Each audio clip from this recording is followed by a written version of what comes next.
Nice. It's good. We're back again with another podcast. This is a new person I've met called Karennah, and your rap name is Random ID, Random right? idea. Nice. How you come up with that name, by the way? Well, Rena, it's a part of my name. So the Renna, that's how I spell my Nice. name. And then the mighty part is just it was actually a suggestion by someone, and then I took it into consideration.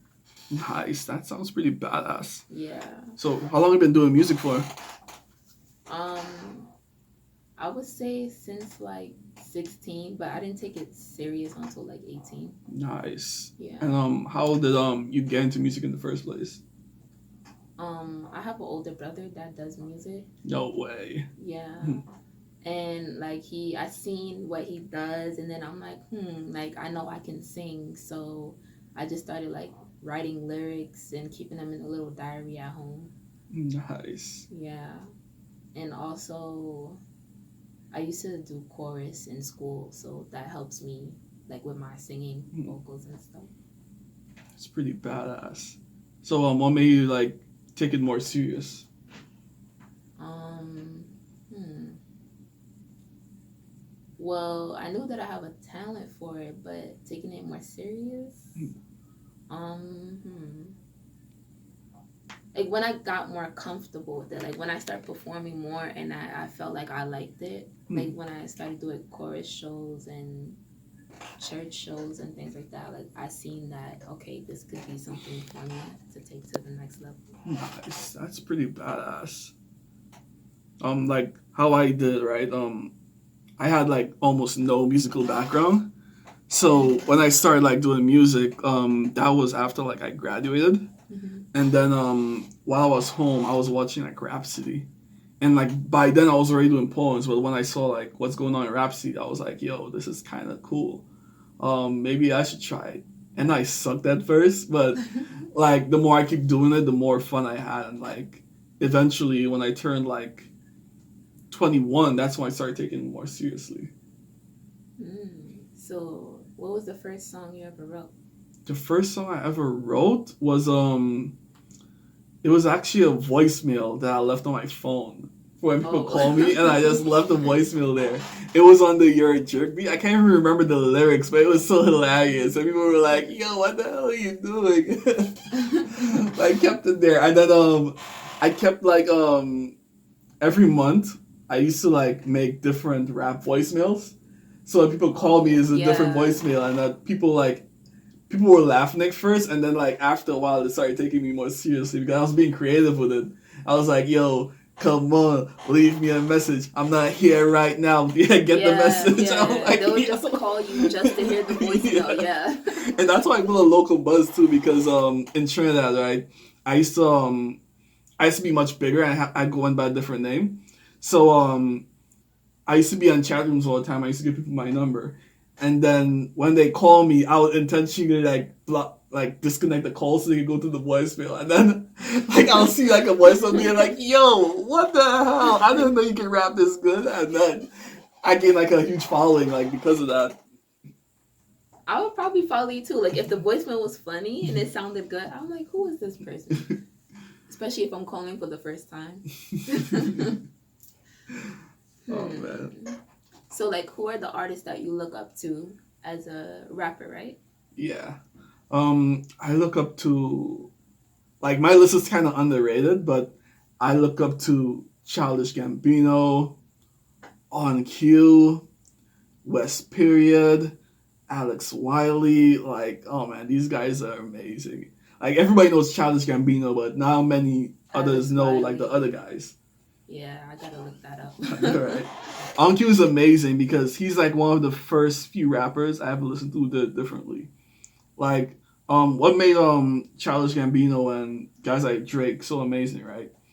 Is that like when they came out, like they weren't being like the average rapper who's like a gangster. They're like talking about like how they feel inside. I'm like, yo, you can actually rap about this? Yeah. And the next thing you know, I started like, you know what? I'm doing this from now on because this is actually what I wanted to do the whole time. I was just scared. Like people were making me feel bad about it at first, and then when Drake came out, I was like, what the hell are you guys talking about? Like he shows his sensitive side, and like people like that about him. And then like on cue, what makes him amazing is that he's a rapper, but he's also influenced by like different bands and stuff. So when I first started listening to him, he was like doing a whole bunch of band remixes and shit. And it was so amazing. I'm like, yo, nobody sounds like this. I don't know how he hasn't blown up yet. He's like so underrated. And West Period, I really like him because I started listening to him because one of my friends, Panda. You ever heard of Pink Dolphin? The clothing line? Oh yeah. Yeah. Well, Panda, I believe he was working there, or he's friends with those guys. Yeah, but he always gets merch from them guys, and then I met him through Panda. But by the time he was in a band called Golden West, he was on TV and a whole bunch of stuff. But the band broke up, and now he's like popping again. And I was like, yo, this guy's mad cool. And I actually met him like, is it last year or a year before? I met him last year. He took me to the Macklemore concert. Oh, that's so cool. Yeah, it was really, really cool. I made like a whole bunch of new connects, and it was like amazing to see like all of those guys. And we were like chopping it up, and we're all like cool now. Right, that's cool. Do you like listen to other artists' songs and get ideas from them? Of course. Like that's my strategy. Like my writing strategy is like everyone calls me like if you know me personally, I'm known in the friend circle as the album hoarder. Like, oh yeah, the CDs. Yeah, not just CDs. Like any downloads. Any album that comes out, I'm not gonna listen to it. I'm just gonna have it right there. Oh. Like I listened to Kendrick Lamar's "Good Kid, Mad City" like for the first time this year. Oh. It's just like a lot of people gonna be mad. I do that too. I listen to old albums. Yeah. Like a lot of people get mad, and I actually had that album since it came out, but I never listened to it because I always keep like a bunch of albums, and then whenever I'm about to have a writing session, I'll listen to the album like an hour before. So if the album's good, I'll keep listening to it. But if it's bad, like by the third song, I just throw it out. Like I don't care about it. And then if the album is really, really good, I'll be so inspired that like I could write a song in the night. Yeah, I mostly get my ideas at night, like around 12, 1, 2, 3, those hours. Yeah, those are the best times for some reason. I don't know why. I need some water. My throat is getting messy. And sometimes, like, I would walk for a while, and that gives me inspiration. Like, when I listen to other people's songs and I walk, I would, like, have my notepad on my phone, and, like, I would come up with lyrics, like, that way. Nice. Yeah. So how was your writing process? Is it like the same way like mine's, or just at the timing? Well, I get inspiration any time of day, but like at night, I think I get inspiration more. Or also, when I write, I know the average way is people listen to the instrumental first and then they come up with lyrics. But me, I'm the other way around. Like I come up with lyrics and then I have to both. Yeah, I actually do both as well. Yeah, and then I have to try to find an instrumental, and that's like the hard way because like finding instrumental to what you're writing is like you didn't have that instrumental in mind when you were writing, so now you have to try to flow with the instrumental. And then you could also have to like hire someone to like match it, but it also costs a lot of money sometimes. Yeah, versus when you have the instrumental, it's easier to flow. That's how I do it. I don't know. I always do complicated stuff. Me too. Like I do both of them. Like I try to write on everything as often as I can, so that way like whenever I know I'm gonna need it, I'm like gonna just go back to this lyrics fits perfect with this. I'll use this, and that's like how I did like some of my songs too, because I told Nels, who was here earlier, right, that one of the song I was playing with her, I was like that song idea came because me and Shaq were just freestyling, and I was freestyling, and then that part came, and it was like the hook, and I was like, you know what?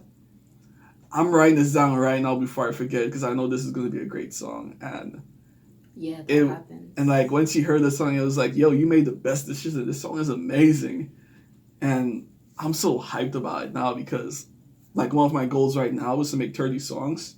Yeah. And then like after I make those 30 songs, I'll start saving a budget because when I dropped my EP last year, well, this year technically, but when I dropped the music video like in New Year's Eve. No, on New Year's Day. No, it's New Year's Eve, right?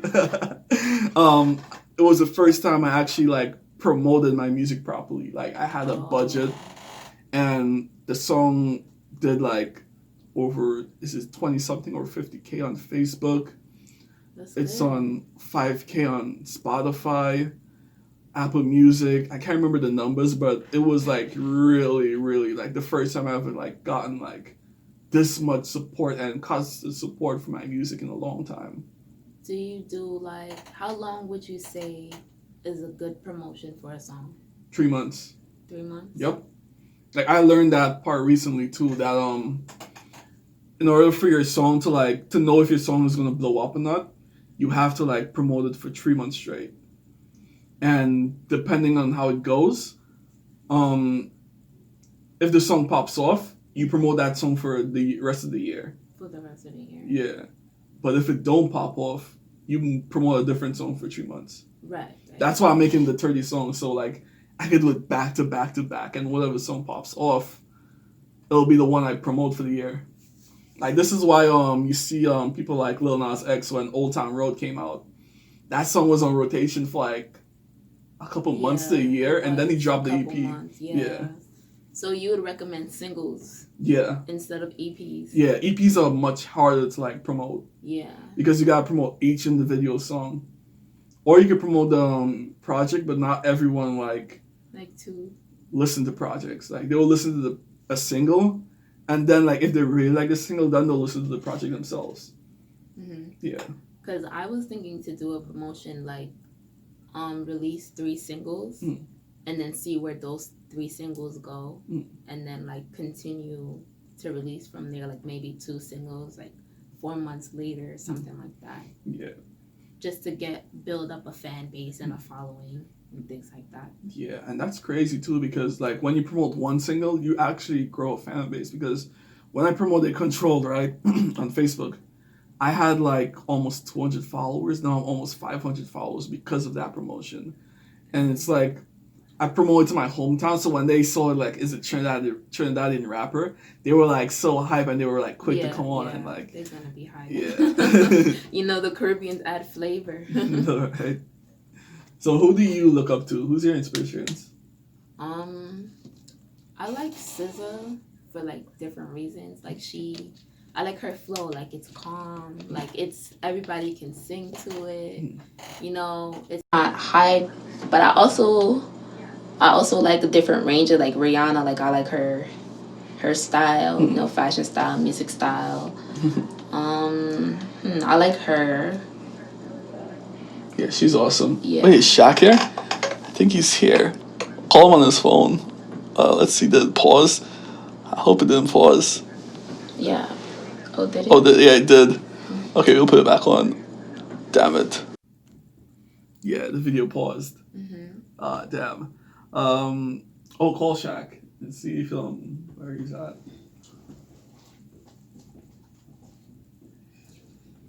Yeah, I should have put my phone in airplane mode. Maybe he's here. He's probably here.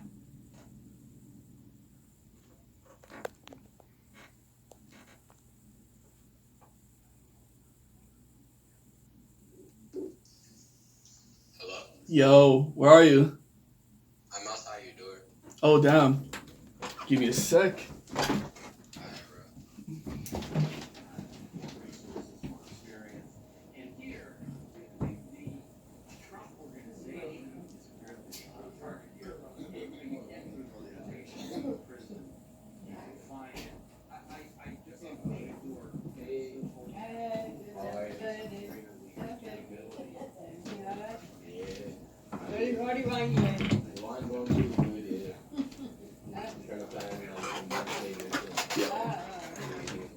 I guess Shaq is here.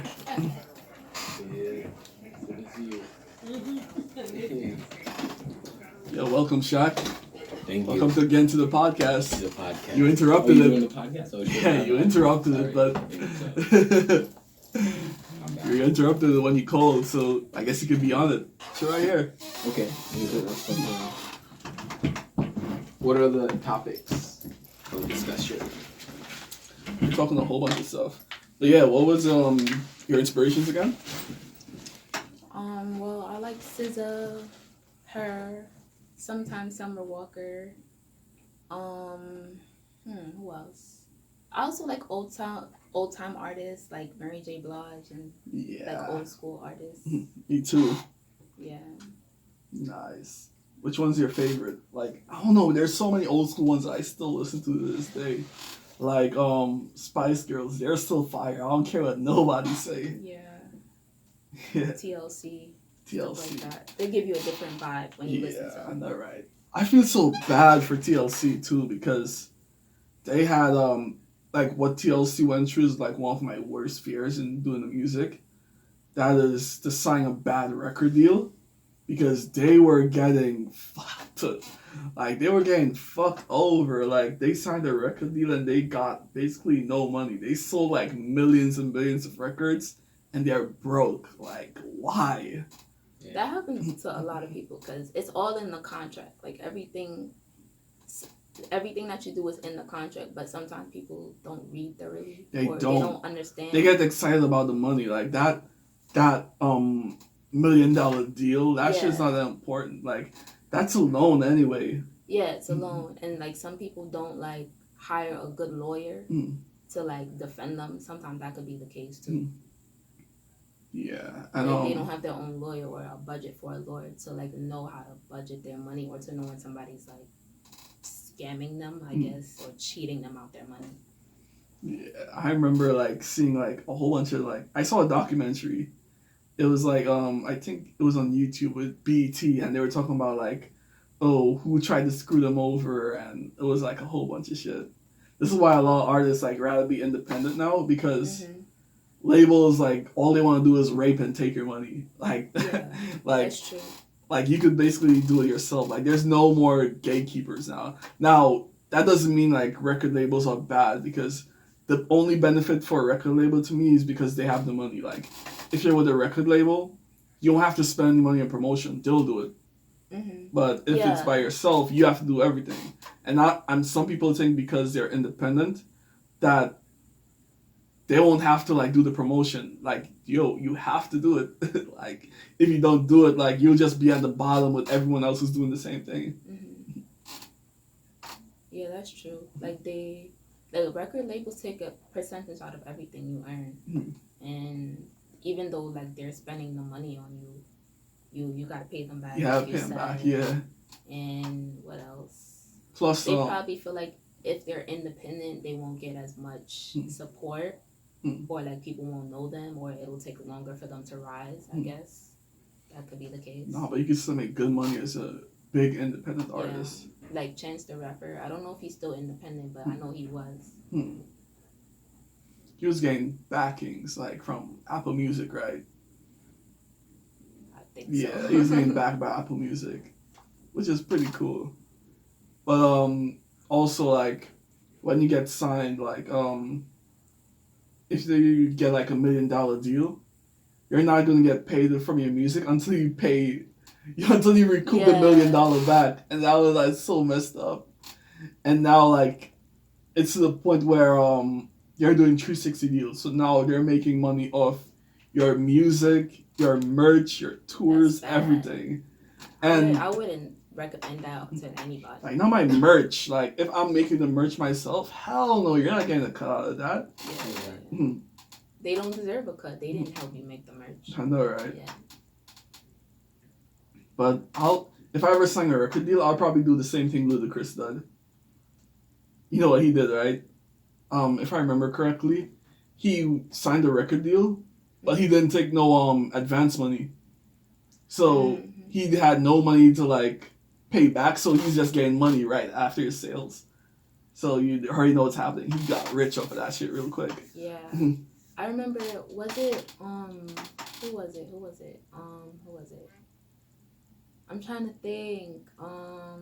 Frank Ocean, I think he released an album. Like he said it was bootleg. He released the album because he wanted to get out of his recording contract. And then after he released that album, it did so good. But then he had a backup album, I guess.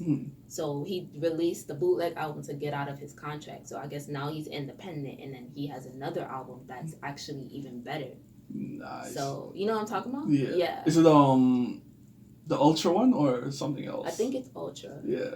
Because I still play that one to this day. That one is amazing. I mean, that was a smart move, honestly. I know, right? Yeah. And some people, like, I heard a new way to get out of your masters from a record label, which is insane. Like, I never thought about this. Like, you know, some record labels, like, they own your masters, right? Mm-hmm. You know how to get out of it? I don't know. Let me tell you. That's a hard one. This is why I saw what Taylor Swift did.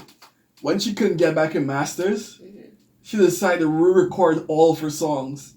And so that song is a new master. So she putting those songs out and telling everyone to buy those songs instead of the other one. What? Yeah.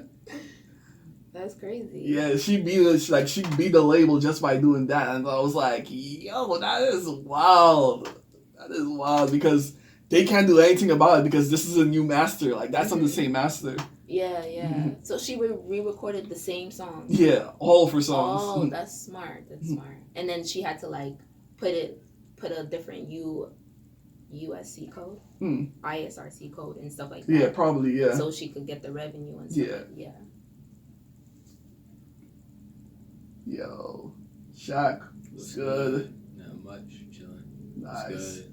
How was your birthday vibes? Birthday vibes for my little brother was pretty good. He turned 9. Nice. Yeah, we sang happy birthday. His friends came over. Some neighbors came over. Then, yeah, he turned up. Nice. Drank his little apple juice. Word. Yo. Oh, what else you have been working on lately? So far, I've been working on a few singles, like, and also like a bunch of collaborations. Like, I have a collaboration with you. I have a collaboration with Frequency coming out. I have a collaboration with Joseph Q. I'm not sure if anyone met him yet on your podcast, but yeah. Yeah, he's on there. All right. Yeah. So yeah. I think he was on the podcast like about 5 episodes ago. Word. Yeah. And I have a collaboration with my cousin. He's Guyanese, but he lives in Trinidad. So he went back to Trinidad like nice. a week ago. So like he's gonna be sending me vocals a cappella like from Trinidad, so I could like put it together with mine. And then, where does he stay? in Trinidad. Yeah. Yeah, I'm trying to see because I was thinking maybe when you go, Yeah, I could probably link up. Hell yeah. Yeah, I'm gonna find out from him. Yeah. Because you'll never know. I might know him because Trinidad is small. Yeah, you know Guyanese people in Trinidad? Yep. Word. Mm-hmm. So you probably know. You never know. That's a fact. Nice. Have you been living in America all your life? Yeah. Nice. But I travel outside the country, like, for family purposes. Nice. How many places have you been to? I mostly go to Jamaica. Nice. Yeah. I was supposed to go there this year, but I had to cancel. Why? Because what was the reason? Oh, because everyone wasn't ready. So so I wanted to like save more money. Yeah. That would happen to this trip in Japan. I was like so mad about it, but it's okay. I wouldn't go either. I would want everybody to come with me. Like, I don't mind going by myself. Like, now I realize that I could go by myself, but now, like, I want to make sure I have the money, like, correctly before, like, I decide to go. Because now I'm trying to focus on saving for music and saving for more equipment. And I was like, if I do this now, like, I have to, like, set my priorities straight for now. Yeah, and then next year, then I could, like, focus on it. That's true. Because then you have to get all the money back that you just spent. I know, right? Yeah. Wait, you go to college too? Yeah. Nice. What have you been doing on it? Well, I study health. Nice. Health administration. I was thinking of doing dentistry as well. That is awesome. Yeah. That's a lot of money too. Mhm. Yeah. And it's a short program, but they make a lot. Wait, it's short? How short? Like, so I know City Tech has a program for 2 years, but I'm not sure if they have a 4-year one. But I think it's 2 years. No, it is 2 years, and you get a degree for it. And I'm gonna do that after my health administration. Nice. Because I'm gonna transfer to City Tech anyway, so I can probably do it in conjunction. That's with freaking awesome. Yeah. Is it expensive or not? So City Tech? Yeah. Not really. It's like 6,000. Not too bad. Like CUNY tuition. Hmm. Yeah.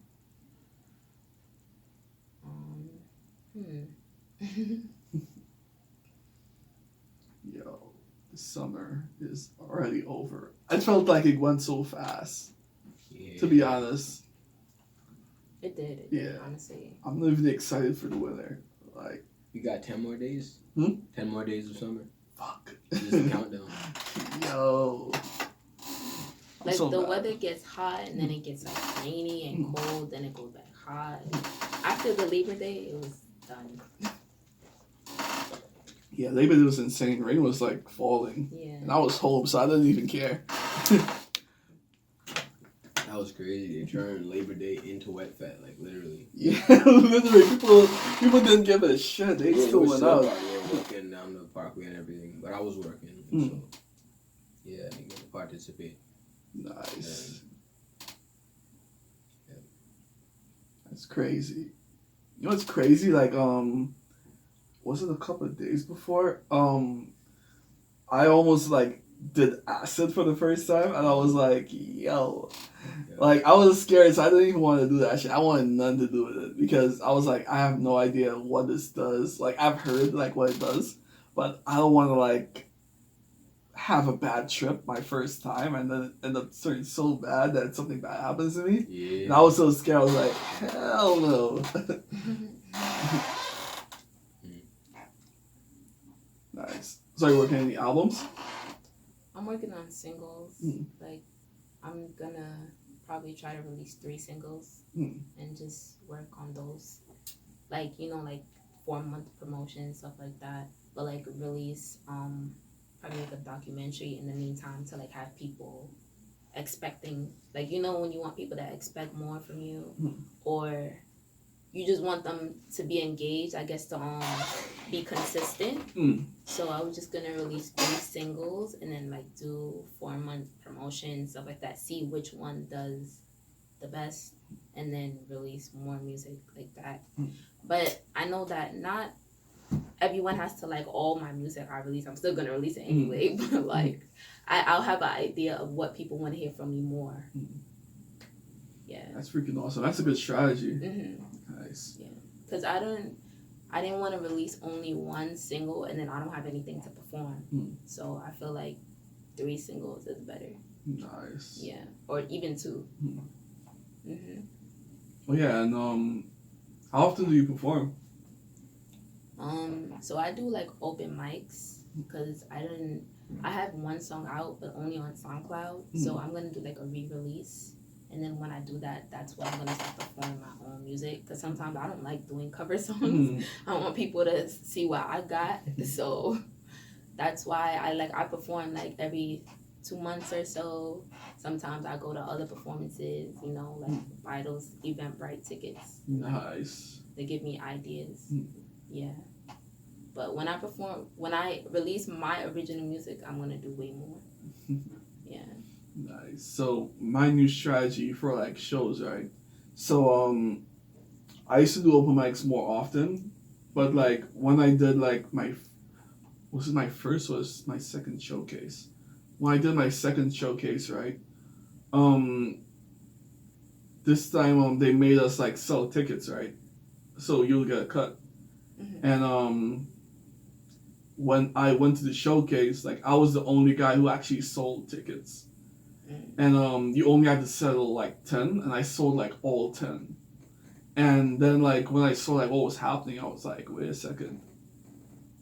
I probably don't need to do this anymore because they're taking like a large cut of the money and they're giving me scraps. And I'm like, yo, if I actually build... Right. Like if you I actually, went out there and you made an effort. Yeah. Like I could actually like make real money from this. So I end up forcing myself to learn like how to do an email list. Like everyone should have an email list because what makes an email list different from likes and followers on Facebook is that when you have like let's say you have 1,000 likes on Facebook. When you make a post, only like, let's say an estimate about 200 people are going to be able to see that post. Because Facebook's limit like who sees it, and the more people who clicks it, the more like it'll go to the rest of your followers. But if no one clicks it, like it'll just stay at that mark or go even lower, and you'll go to like 100 people. So that sucks. So what you could do instead is like do an email list. So I'll like ask my followers like, yo, give me your emails. I'll just show them the email list whenever I drop a song or drop any important event. I'll just send it to you an email. And with email, like if I have 1,000 followers on the email list, all of them get it. Like there's no restrictions. That means all of them get it. Yeah. It's like a really good strategy. I've been doing it for my releases ever since, and like it's been doing numbers to me. Wow, that's pretty good. And then out of those 1,000 people, how many of them click the email that you sent? Half of the time, some of them don't click it, but it's because they actually saw the post, so they will need to open it. But the rest of them who never who are not following me on Facebook or they haven't seen it, they're the ones who open it. So So it's like they see the ones who see it on social media see it, but the ones who don't see it, they'll open the email, which is like a perfect strategy to make sure all of your followers get it. Yeah. And I heard like a even better way to do it is have a phone email list, which is crazy because I actually what makes the phone better than the email list is that because everyone checks their phone all the time. So if you have a phone list instead of an email list, you can just send like a custom-made text message or a custom-made video message, and then like people get it. Like Gary Vee been doing it, and like every time I get his messages, I always check it out because I actually like his content. So it's like, wow, this is like crazy because if I have to check my messages and I don't even if you ignore it, like you can ignore an email, but you can't ignore a text message for some reason, which is why I want to get into that as well, but I have automated system. Yeah. That'll be pretty badass. Like you would win if you keep doing those strategies. A lot of people have different phone numbers. Like they'll have 5 phones. Like I don't know how they do it, but and 5 phones. Yeah, different phone numbers, and then it's for business purposes. You know, like I wouldn't want somebody to have my private number either. To be honest. Right? Yeah. Wait, how much minutes do we got? Oh, we probably did I'll call it for 20. But I guess we'll probably end this off here. So let everyone know where they can find you. Okay, so on Instagram you can find me at Karennah 2_. Twitter Karennah. Facebook Karennah. YouTube same thing. SoundCloud same thing. Nice. Shacked up. Alright, so you can find me anywhere. Just Google my name, Shaq Dup, SHAQ DUP. You could if you want to find me on Google, just type that and you'll find me everywhere else and all streaming platforms. Nice. And Instagram is the official Shaq Dup, and yeah, that's it. Nice. So make sure and look out for the collab I got with the 2 of them. And I'll leave the links to their social media in the description just in case. We'll connect. So yeah. So we see you guys on the next podcast. More music coming soon. Stay awesome. Peace.